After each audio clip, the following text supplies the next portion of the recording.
Good morning student. कक्षा first, विषय हिंदी व्याकरण, टॉपिक स्वरों की मात्राएं यानी प्रकरण स्वरों की मात्राएं के प्रश्न उत्तर हैं। चलो आओ पढ़ते हैं। प्रश्न पहर। प्रश्न के निम्नलिखित ध्वनियों को जोड़कर रिक्त स्थान में लिखिए। यानी निम्नलिखित ध्वनियों को जोड़कर रिक्त स्थान में लिखिए। तो पहला पॉइंट है मैं हलंत प्लस आ प्लस ले हलंत प्लस आ, तो जोड़कर बनेगा माला। दूसरा पॉइंट है से हलंत प्लस ए प्लस रे प्लस अ,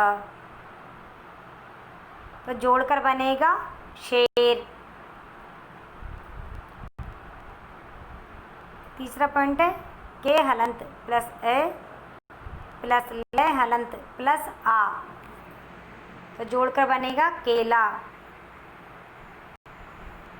चौथा पॉइंट है रे हलंत प्लस आ प्लस में हलंत प्लस ए, तो जोड़कर बनेगा राम। पांचवा पॉइंट है रे हलंत प्लस ओ प्लस टे हलंत प्लस ई, तो जोड़कर बनेगा रोटी। यानी रे हलंत प्लस ओ प्लस टे हलंत प्लस बड़ी ई, तो जोड़कर बनेगा रोटी। तो पहले खाली स्थान में आएगा माला, दूसरे खाली स्थान में आएगा शेर, तीसरे खाली स्थान में आएगा केला, चौथे खाली स्थान में आएगा राम, पांचवें खाली स्थान में आएगा रोटी। इस प्रकार आपको ये खाली स्थान भरने। प्रश्न 6, निम्नलिखित शब्दों में स्वरों की किन मात्राओं का प्रयोग हुआ है लिखिए। यानी निम्नलिखित शब्दों में स्वरों की किन मात्राओं का प्रयोग हुआ है लिखिए। तो पहला है चाचा। चाचा शब्द में आ की मात्रा है, तो कॉलम में आएगी आ की मात्रा। दूसरा शब्द है शोर। शोर में ओ की मात्रा है, तो कॉलम में आएगी ओ की मात्रा। तीसरा शब्द है सीप। सीप में बड़ी ई की मात्रा है, तो कॉलम में आएगी बड़ी ई की मात्रा।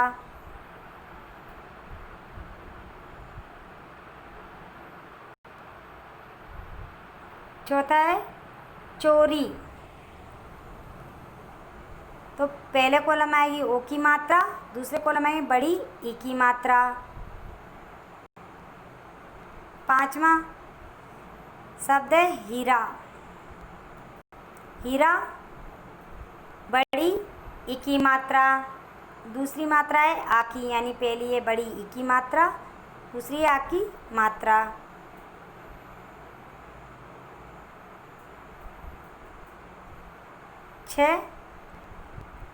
कैमरा। छठा शब्द है कैमरा। आई की मात्रा, यानी पहले कॉलम में आई की मात्रा, दूसरे में आ की मात्रा। सातवां शब्द है कटोरा। पहले कॉलम में ओ की मात्रा, दूसरे कॉलम में आ की मात्रा, यानी पहले ओ की मात्रा फिर दूसरे कॉलम में आ की मात्रा।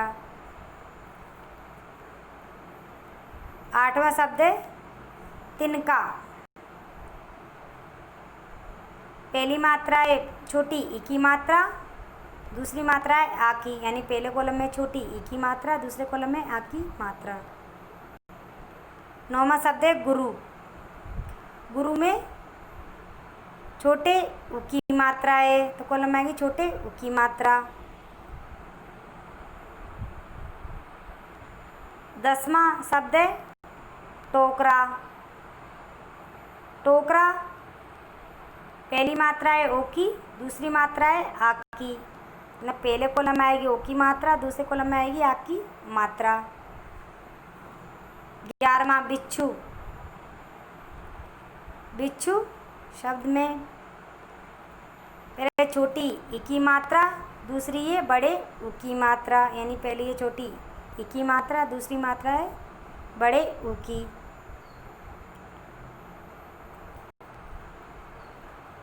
12वां यानी 12वां शब्द है पूनम। पूनम। पूनम शब्द में बड़े ऊ की मात्रा है, तो कॉलम में आएगी बड़े ऊ की मात्रा। 13 एन रुधिर। रुधिर में छोटे ऊ की मात्रा है, दूसरी मात्रा छोटी ई की मात्रा है, यानी पहली मात्रा छोटे ऊ की मात्रा, दूसरी है छोटी ई की मात्रा। 14 छुरी शब्द में। छुरी शब्द में पहले छोटे ऊ की मात्रा, दूसरी मात्रा है बड़ी ई की मात्रा, तो पहले कॉलम में आएगी छोटे ऊ की मात्रा, दूसरे कॉलम में आएगी बड़ी ई की मात्रा। 15वां शब्द है गुलाब। गुलाब में छोटे ऊ की मात्रा, पहली है छोटे ऊ की मात्रा, दूसरे कॉलम में आ की मात्रा, यानी पहले कॉलम में छोटे ऊ की मात्रा, दूसरे कॉलम में आ की मात्रा। 16 उल्लू शब्द में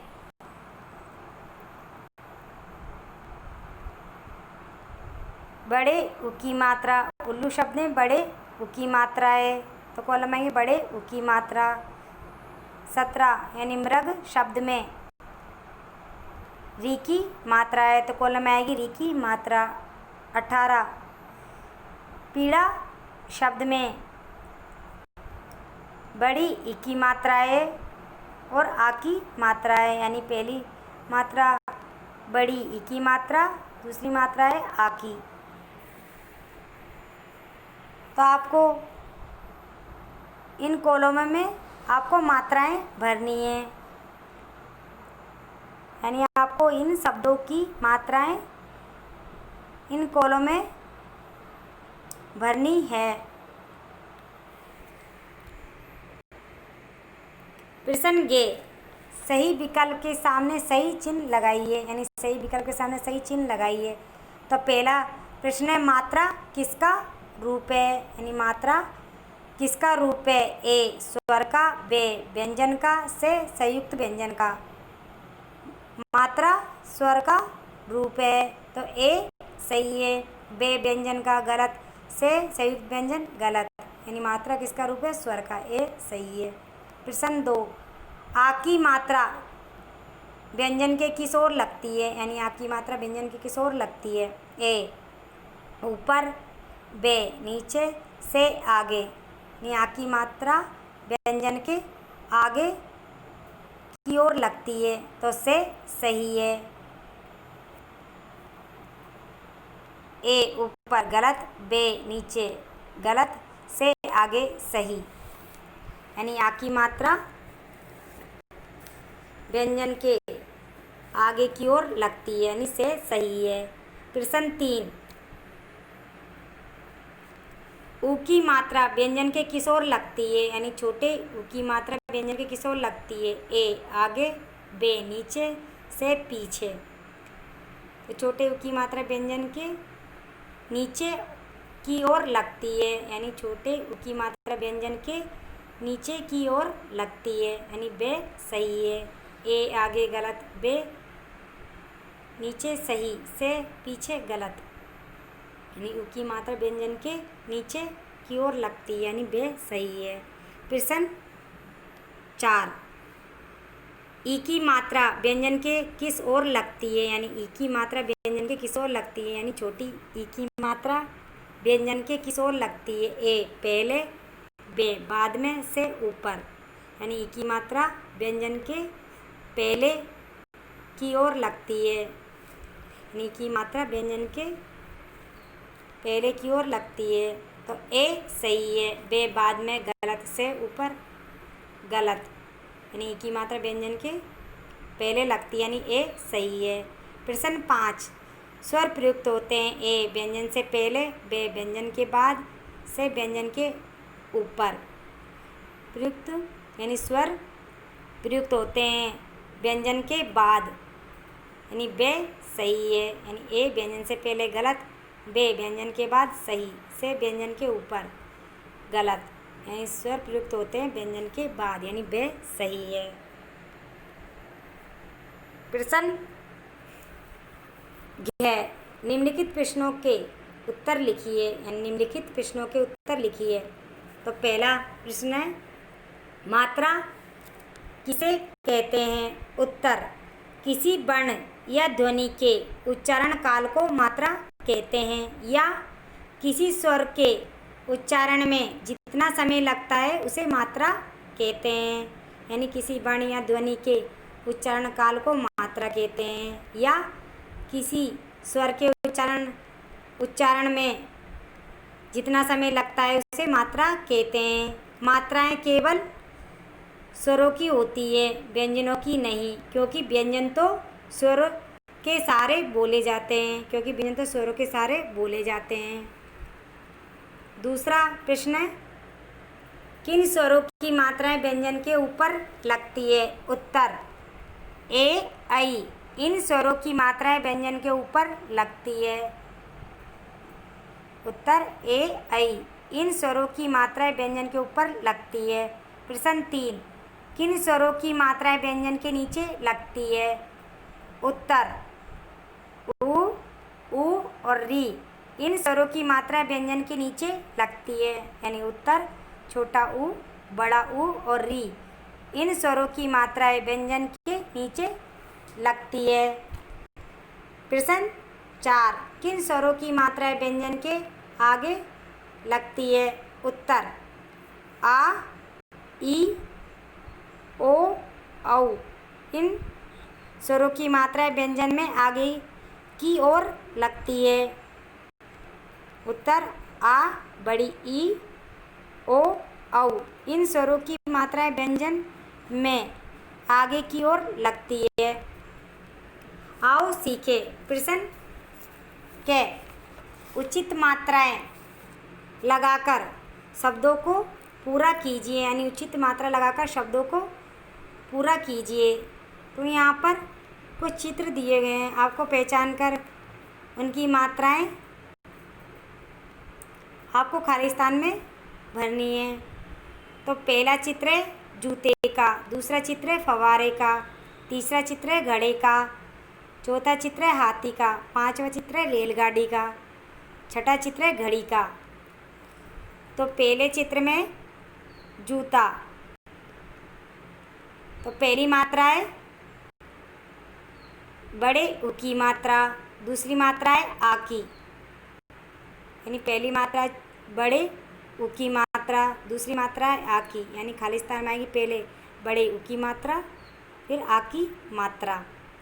दूसरा चित्र है फव्वारे का, तो फव्वारे में पहले मात्रा आधा ब, आ की मात्रा, आ की मात्रा, यानी पहले खाली स्थान में आएगा आधा ब, दूसरे खाली स्थान में आएगा आ की मात्रा, तीसरे खाली स्थान में आ की मात्रा। तो आपको इसमें पे में आधा ब, आ की मात्रा और आ की मात्रा मात्राएं आपको भरनी है। तो फव्वारा, घड़ा, घड़ा में आ की मात्रा, घड़ा में आ की मात्रा। हाथी, हाथी में आ की मात्रा, यानी पहली मात्रा आ की, दूसरी मात्रा है बड़ी ई की मात्रा, तो पहली मात्रा आ की, दूसरी मात्रा है बड़ी ई की मात्रा। रेलगाड़ी, पहली मात्रा है ए की, दूसरी मात्रा है आ की, तीसरी मात्रा है बड़ी ई की। छठा चित्र है घड़ी का, तो इसमें बड़ी ई की मात्रा आएगी। तो यहाँ पर आपको मात्राएं भरनी है, यानी पहले में चित्र में बड़े उ की मात्रा, आ की मात्रा, दूसरे चित्र में आधा ब, आ की मात्रा, आ की मात्रा। तीसरे चित्र में घड़ा, आ की मात्रा। चौथे चित्र हाथी का, आ की मात्रा और बड़ी ई की मात्रा, यानी पहली आ की मात्रा, दूसरी है बड़ी ई की मात्रा। रेलगाड़ी में पहले ए की मात्रा, फिर आ की मात्रा, फिर बड़ी ई की मात्रा। घड़ी, घड़ी में बड़ी ई की मात्रा। इस प्रकार आपको इनमें मात्राएं भरनी है और शब्द पूरा करना है। प्रश्न 6, बताइए कोयल शब्द में किस स्वर की मात्रा है? उत्तर, कोयल शब्द में ओ की मात्रा है, यानी कोयल शब्द में ओ की मात्रा है। प्रश्न ये, बताइए चुनमुन शब्द में किस स्वर की मात्रा है? उत्तर, चुनमुन शब्द में उ यानी छोटे उ की मात्रा है, यानी चुनमुन शब्द में छोटे उ की मात्रा है।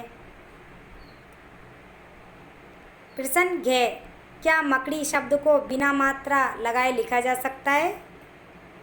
प्रश्न घ, क्या मकड़ी शब्द को बिना मात्रा लगाए लिखा जा सकता है? उत्तर, नहीं, मकड़ी शब्द को बिना मात्रा लगाए लिखा नहीं जा सकता। प्रश्न ड़ा, ण,